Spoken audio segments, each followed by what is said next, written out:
Hey everyone, welcome back. In today's video, we're going to be talking about dynamics. More specifically, phrasing. And phrasing is unwritten. It's something that is in all music, but the composers don't necessarily write it because they're expecting that you know what to do. Being that this is a very important topic, I am going to spend this whole video talking just about how to figure out where your phrases are and what to do with them. I hope you enjoy. My name's Mr. Saric, and this is my guitar class.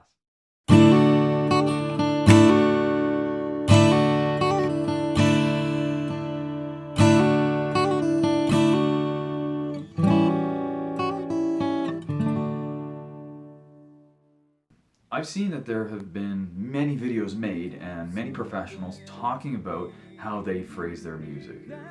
So I'm not so much going to talk about the theory and what they choose to do, but what I'm going to try and do is to break down what phrasing is to somebody who has just started guitar.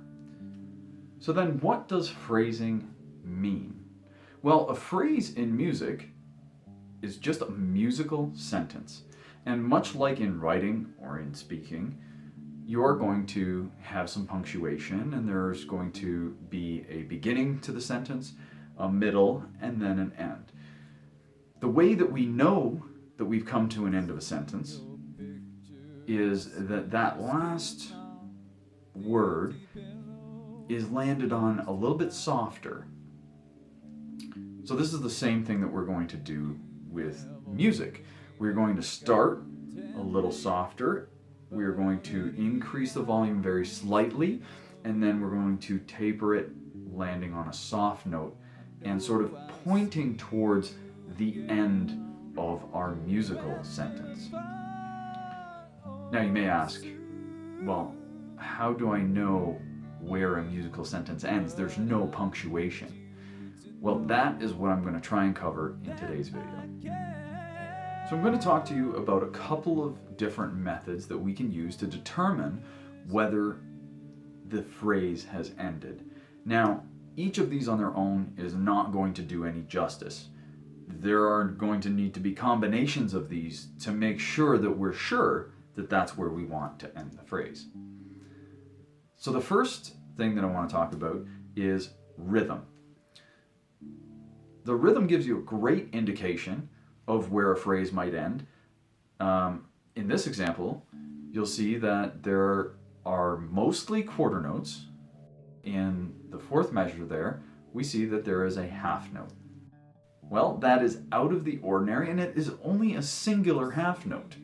So that would give us a clue that the phrase has ended there. The second thing that you can look at to determine whether a phrase has ended, or rather it's a starting place to look for where a phrase could end, is the amount of measures that each phrase gets. Now, in general, each phrase is going to get 4 measures. That is a little bit of a false statement because there are so many different pieces that will break that rule. But it's not a bad place to start looking. If you look in the fourth measure of a piece, you might notice some of the other things that we're going to talk about today that would indicate that the phrase ended. And if not, it might be in the third, it might be in the fifth, but it would be somewhere in the vicinity. On the rare occasion, sometimes it goes 8 measures. But again, start looking at the fourth measure. The third way to be able to tell is that a lot of times there are articulations or there are other markings such as repeats that would tell you where a section ends. If there's a repeat, that is definitely the end of a section or the end of a phrase rather, and so you should be trying to land a little softer on that last note. The fourth way to figure out if a phrase has ended is through the use of key signatures. So if you understand how to figure out the key of a piece, it will help you tremendously in figuring out where the phrases end. Because most phrases end on either the tonic chord, which corresponds to the first note of the scale. So if you were in C major, that would be a C chord, or the dominant chord, which corresponds to the fifth note of the scale, which would be G. Now in our example here, you'll notice that the first phrase does end on G7, and the second phrase ends on C. So we had the first phrase ending on the dominant, the second phrase ends on the tonic, but what I wanted to say about that was that we're going to treat these phrases a little bit different, because we need to treat the first phrase, yes, it's an idea, but it's more of a question. And then the second phrase, where it ends on our tonic chord, that's going to be the answer and the end of that complete idea. So what this means is we're going to treat the phrasing of these two a little bit different. When we're going towards the tonic chord, we want to make it sound a little bit more finished. So we're going to use a little bit more pointed dynamics to try and drive it to a close. Let me show you what this would sound like.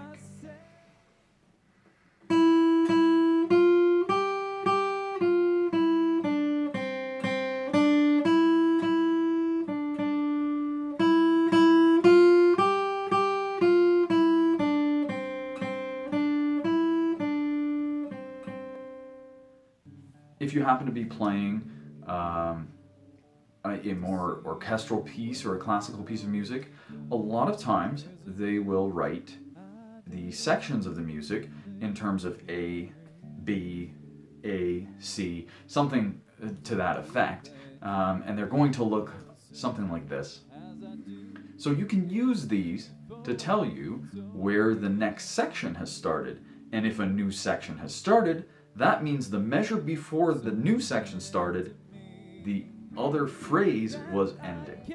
So that is one easy way of figuring out where a phrase could end for those pieces of music.